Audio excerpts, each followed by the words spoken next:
All right, so describe your evolution as a pastor. How is David Fetter in 2010 different from David Fetter in 1990 or 1970? Well, to quote one of our teenage members that had seen a picture of me from earlier years, she said, "Pastor Fetter, you were young." Well, yes.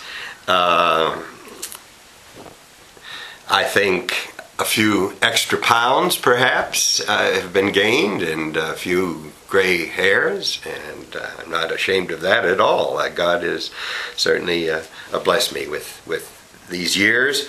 But thinking back to 1970 and my first parish church in Rosenberg, Texas, even though a smaller community but not such a small church, I felt I needed to do it all. And when I came there, I actually had to do it all. Yeah. I ran off the bulletin in the newsletter. There wasn't a secretary. Yeah, you were the secretary. Yeah, right.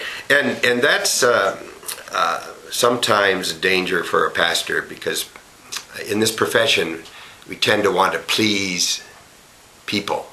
Yeah.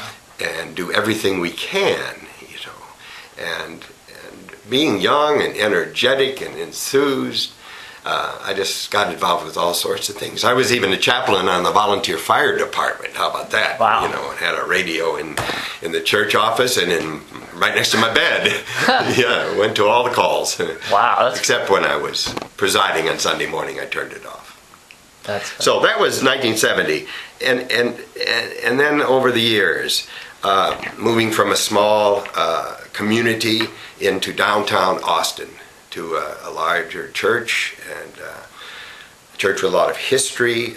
I think I really grew up there, although I'd had experiences in larger churches. As I said, my father was a pastor, and he was a pastor one time in Detroit, Michigan, and we lived near the downtown inner city, and that was a blessing there in Houston, and I grew in many ways, had many experiences,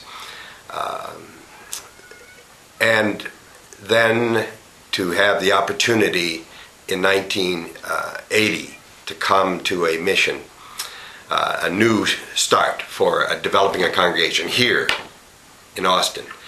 That had always been in my mind as a plan, and I had an opportunity prior to this, and I just didn't feel I was ready. That taking an established congregation is somewhat secure. Mm-hmm. And it was for me in those two congregations prior to this. But just coming and out of nothing, maybe, what's going to happen?